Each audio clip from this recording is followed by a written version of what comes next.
Albert. Bonjour. 17 ans, la Bretagne, C'est ça. le Morbihan. Alors, ne laissons pas la crise migratoire devenir une sempiternelle routine, donc c'est le titre de ta plaidoirie. Alors à toi Albert La ritournelle. Sempiternelle ritournelle, excuse-moi. Donc à toi Albert de prêter ta voix à tous ceux qui traversent avec espoir la Méditerranée. À toi. Merci.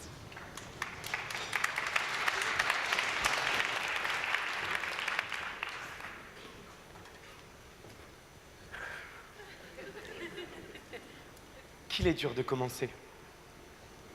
À dire vrai, j'ai la gorge nouée. Mais non pas parce que je suis dans cet amphithéâtre intimidant. Mesdames, messieurs.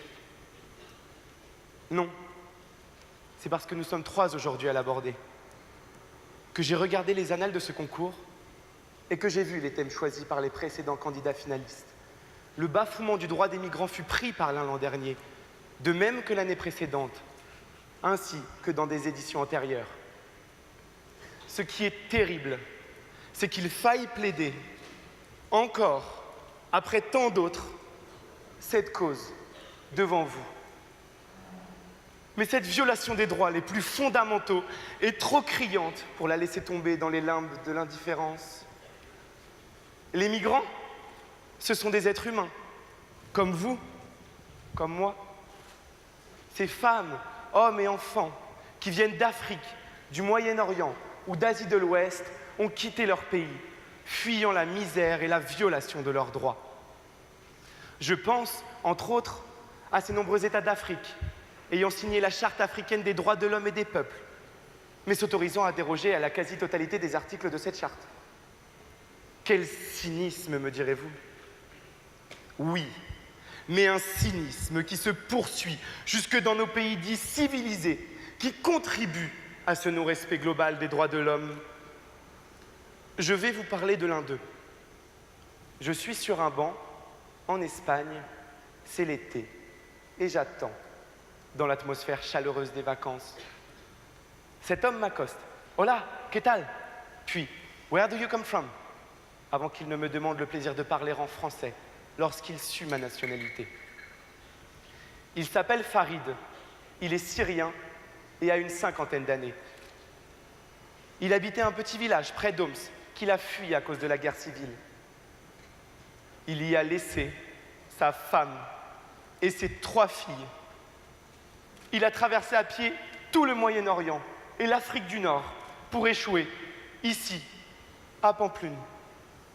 Je suis certain qu'il a fait ce voyage avec les sandales élimées qu'il porte. Depuis 4 mois et demi, il n'a eu de contact avec sa famille. Bouleversé, je l'interroge. Ce dernier me répond qu'après avoir dormi une semaine dans un centre d'accueil, il est désormais dans la rue, à cause d'un papier manquant. Puissiez-vous imaginer, mesdames, messieurs, mon ressenti face à l'iniquité de la situation. D'un côté, il y a un homme qui, par nécessité absolue, doit laisser sa famille dans un pays en guerre pour venir crever la faim en Europe. Et de l'autre, il y a moi, être duquel on respecte globalement les droits, qui vit dans une bulle, n'ayant d'autre souci que la paire de chaussures de marque que j'ai au pied, ou encore ma prochaine sortie au cinéma. C'est pour ton visage, entends ces lignes, Farid. Ton visage qui est le reflet de tous les autres, qui ont connu, connaissent ou connaîtront les mêmes souffrances que toi, que je viens plaider ici. Depuis 2014, 13 000 migrants sont morts en mer Méditerranée. L'année passée, ils sont plus de 5 000 à s'être brisés contre les vagues méditerranéennes.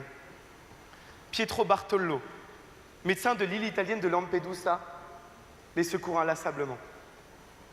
Lui a vu ce corps de femme et son bébé, encore reliés par le cordon ombilical. Lui a parlé à cet homme qui a dû laisser couler un de ses 2 enfants, car il ne pouvait continuer à nager en soutenant les 2. Lui a ausculté ces adolescentes africaines destiné à un réseau de prostitution en Europe, à qui l'on a inoculé des hormones provoquant précocement la ménopause pour éviter une grossesse embarrassante. La photo d'Aylan Kurdi n'y a rien changé. Malgré ces abominations, l'Europe continue, encore et toujours, à sciemment laisser notre Caraïbe écrémer la masse des réfugiés. Et ce sont des flux de corps dont les cœurs ne battent plus qui arrivent en Europe, lesquels sont accueillis dans une tombe ou une fosse commune. Et ce sont les citoyens qui doivent combler l'inaction étatique.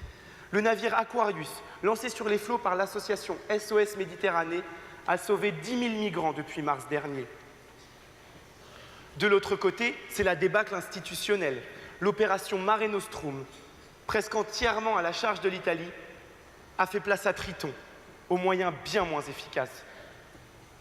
Ce qui s'en ressent, à son 10e mois, 2016 était déjà l'année la plus meurtrière de toutes. De surcroît, lorsque les migrants réussissent à atteindre notre Eldorado illusoire, en vie, ils sont parqués dans des camps miasmatiques et insalubres, ceints de permanentes patrouilles de police, comme à Norenfonte, dans le camp de la Marnière. Vous comprenez aisément, mesdames, messieurs, que le contrôle des migrants est bien plus essentiel à nos dirigeants que leurs conditions de vie.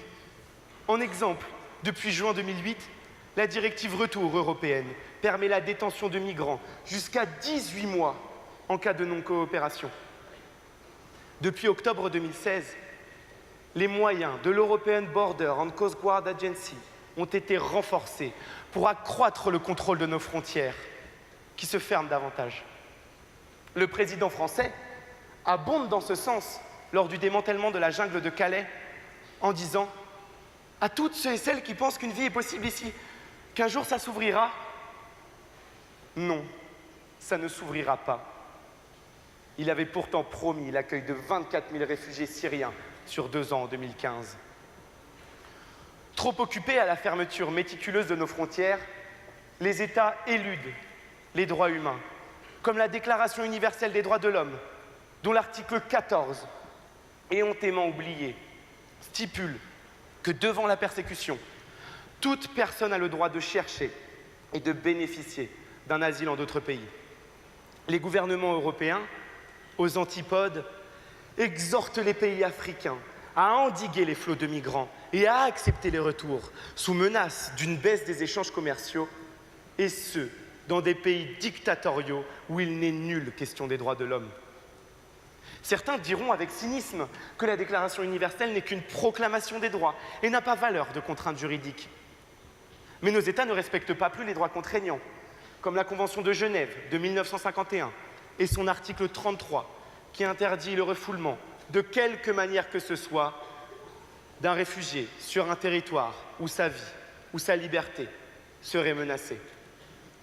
Et impudemment, nous nous autoproclamons terre d'asile et d'accueil, patrie des Lumières et des droits de l'homme, alors que, selon les chiffres d'Amnesty International, 86% des réfugiés mondiaux restent accueillis dans des pays en voie de développement qui n'ont pas les moyens de les recevoir dignement. La Jordanie, comptant 10 fois moins d'habitants que la France, a reçu 655 000 réfugiés sur son sol depuis 2011. Notre pays, moins de 12 000.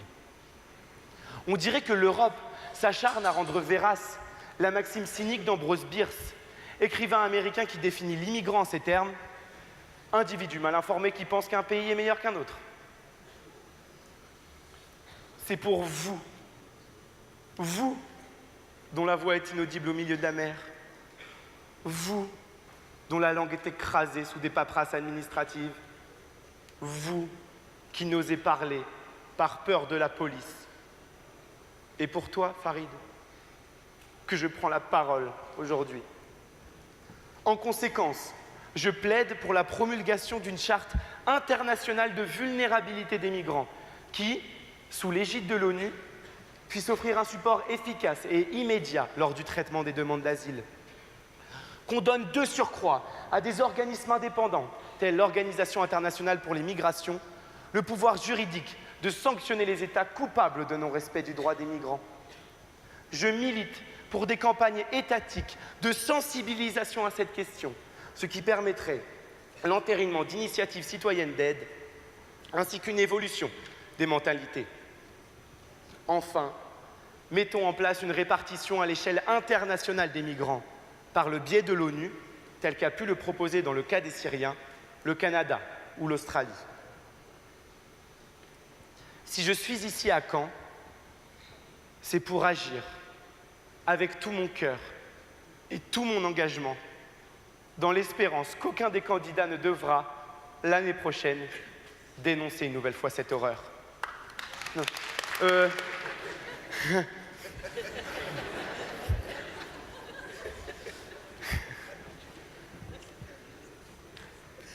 Espérons que nous ayons été entendus, plaidoirie après plaidoirie, alors que les campagnes électorales à venir s'annoncent dures pour leur cause, avec des candidats démagogues qui joueront sur la peur de l'autre en les stigmatisant, que le Front National se permet, s'adressant à des personnes en détresse sociale, de conclure que malheureusement pour elles, elles ne sont pas migrants. Nous devons, au contraire, tous ensemble, marteler la vérité et la nécessité de leur venir en aide. Ainsi, nous sauverions, de même que des vies humaines, les idéaux de nos démocraties. Je vous remercie.